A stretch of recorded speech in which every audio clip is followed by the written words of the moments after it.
Good evening, everyone, and welcome to our special segment on Christian-Muslim relations. I'm your host, Streeter Boatwright. Today, we will be hearing from a bright cast of up-and-coming scholars who will discuss a fascinating and misunderstood aspect of Islam, Jihad. Let's begin with Gonzaga academic Jackson Derby. Jackson, thanks for coming on the show. Thanks for having me. So my first question, what is Jihad? So when properly defined, jihad means like striving or struggle. And what that struggle is the struggle a Muslim has to stay close to God and adhere to his will. Because, Islam, like many religions, can be tough to adhere closely to. And jihad operates just as a term that reminds Muslims the way that they're doing this, or the efforts that they may take to do so. So could you elaborate what this looks like in practice? Sure. So there's two types of jihad. There's the greater jihad, which is the inner jihad, and the lesser jihad, which is the outer jihad. And so the inner jihad has two parts: the jihad of the heart and the jihad of the hand. So the jihad of the heart it's sort of what I was speaking to before, how closely one follows God, the way that they adhere to the five pillars, their daily prayer, just their general interest and effort to stay close to God. And the jihad of the hand is the good deeds and acts that a person does for the good of themselves, for the good of God, and for the good of their Muslim community.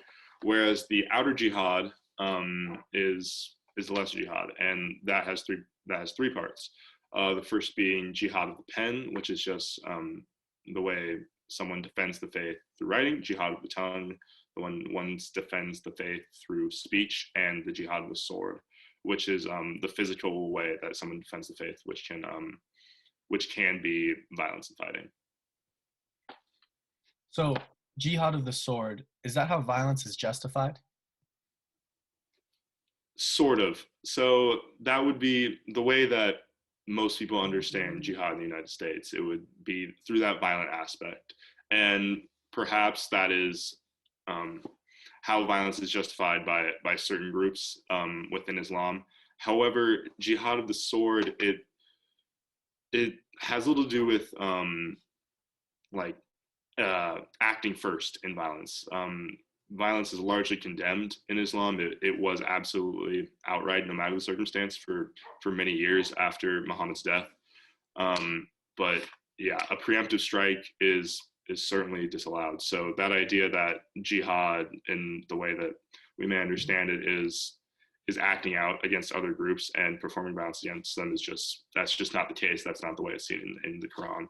And in a specific hadith, after Muhammad and some other early Muslims had returned from fighting, he said that our lesser jihad is now finished, and now it's time to focus on the greater jihad, meaning the inner jihad, as I said before. So clearly there's a hierarchy between the two ideas, and violence is really, really not okay. Interesting. Could you give us some more information about holy war and some different perspectives on diversity? Sure. So, yeah, oftentimes when we see acts of violence performed in Islam or jihad, the way that's popularly understood, it's coupled with this notion of holy war, and the way that it's the duty of certain people, extremists. They create this notion that it's their duty to act out against those who don't agree with them. And so that idea really, it doesn't exist in the Quran. The phrase holy war never occurs.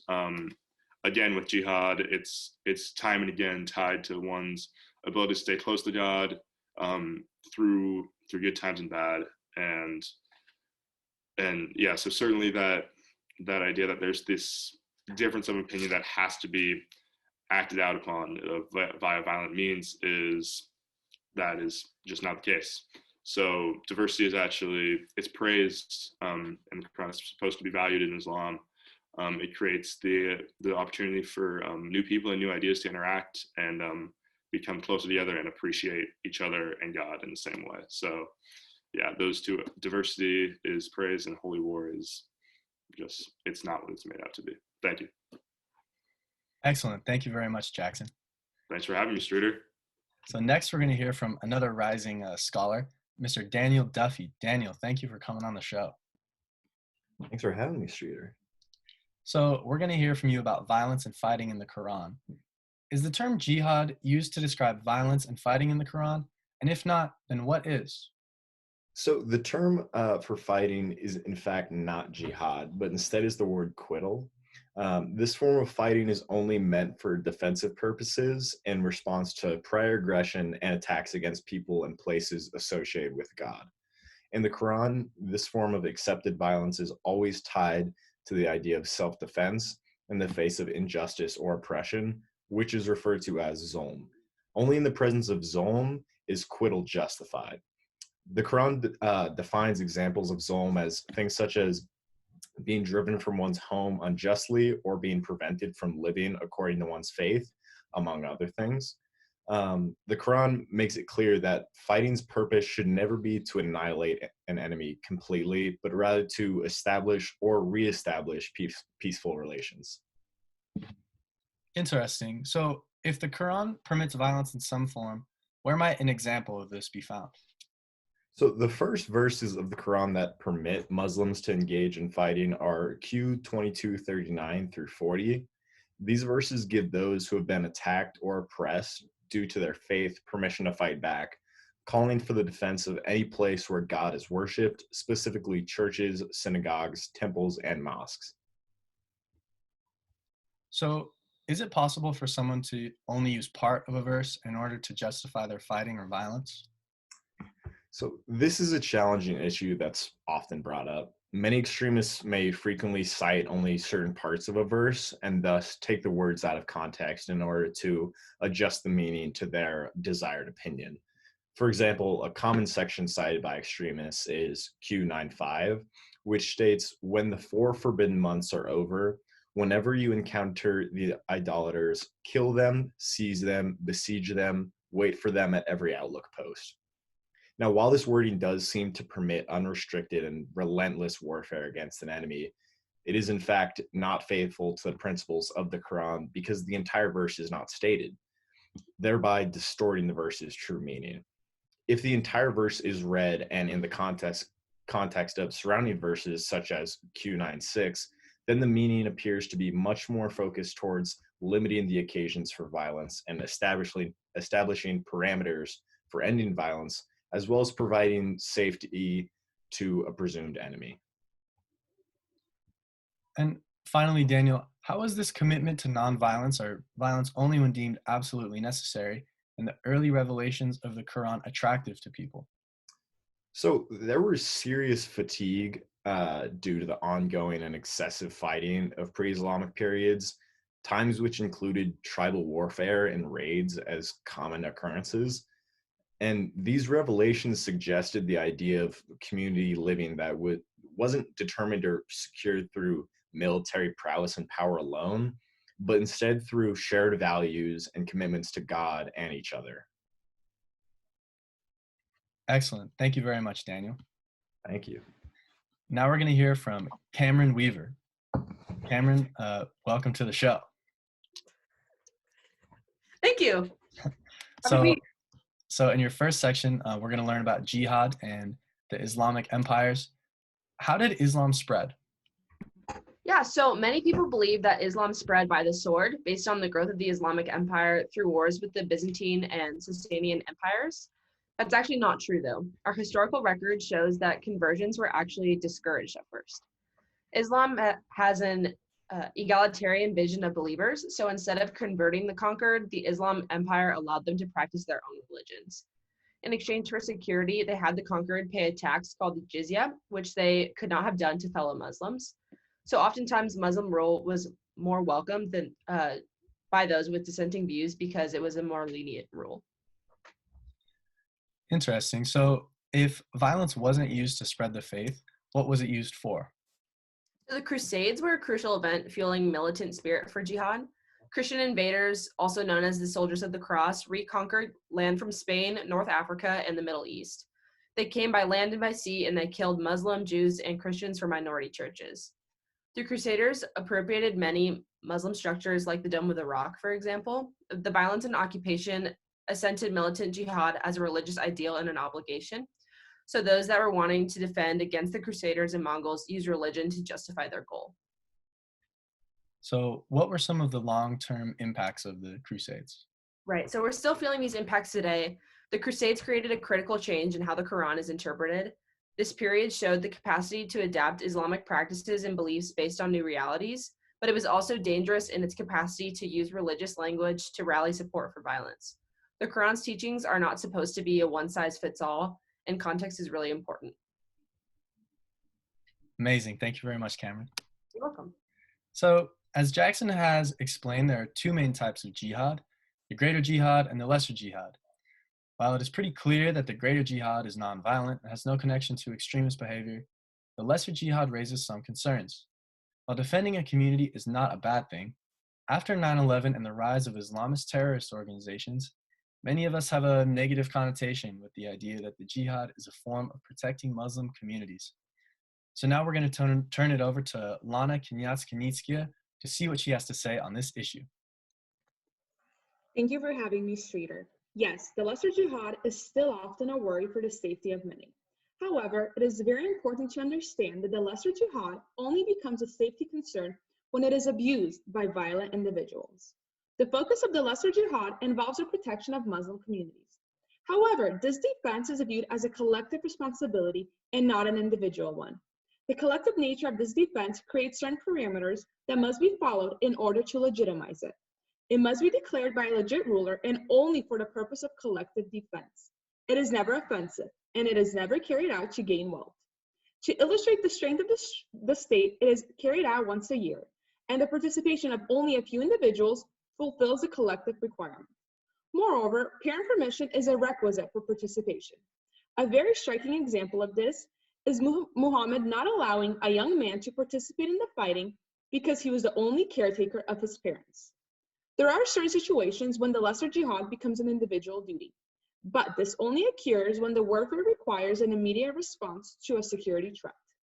This distinction between the individual duty and collective duty of the lesser jihad is vital and unfortunately often abused by present-day terrorist organizations. These extremist groups do not respect the parameters that Islam has set out for the lesser jihad. They reduce the Quran to only one approach of dealing with disagreements and claim that the military jihad is vital to Islam. They also claim that global jihad is strictly an individual duty, and specifically Al-Qaeda claim that killing all Americans is the duty of every Muslim. Defining jihad as an individual duty allows these organizations to recruit young male fighters without parental permission. However, it is necessary to understand that the fundamental principle of the lesser jihad is strictly self-defense, and that the majority of the Muslim community reject the individual jihad that terrorists proclaim. Thank you, Lana. That was excellent. Now we're going to swing it back to Cameron to learn about suicide bombings and martyrdom. Cameron, does the Quran encourage violence? So some hadith are twisted to fit the violent rhetoric of groups like ISIS, even though Muhammad taught taught many ways to confront enemies without violence. Killing by suicide bombing goes against everything that's taught in the Quran. Everything like mercy, forgiveness, compassion, and respect for human life. Islamic law forbids against the killing of non-combatants. This means that civilians, women, children, the elderly, handicapped, slaves, and religious leaders are all exempt from violence. Lone suicide is also banned by Islamic law. Muslims believe that God is the only one that should be able to give and take life, and to take God's power for themselves is an unforgivable sin. So, if suicide is banned by Islamic law, what motivates suicide bombers? So suicide bombers think of themselves as self-designated martyrs. They believe that they are the most willing to die for their cause, and therefore they're heroes of the faith. They believe that they're the most dedicated and that what they're doing is right. Interesting. Thank you very much, Cameron. Welcome. Now we're going to hear from your broadcast partner, Daniel. Daniel, we're going to learn about dealing with disagreements from you. What does the Quran refer to as the ideal relationship between communities, and what behaviors does it outline for dealing with differing of opinions? Yeah, so the Quran refers to peaceful coexistence as the ideal relationship for communities. When it comes to differences in opinions, the Quran advocates for forgiveness, pardoning, as well as ignoring those with whom you disagree. This is all because the practice of judgment and punishment are thought to be left in God's hands, not in humans. Even though violence was deemed necessary at times for handling a problem, it was never a foregone conclusion, nor was it even necessarily the preferred method. So, if the Quran so heavily advocates for peace or alternatives to violence as the desired relationship between people, then how do extremists go about justifying their repeated acts of violence?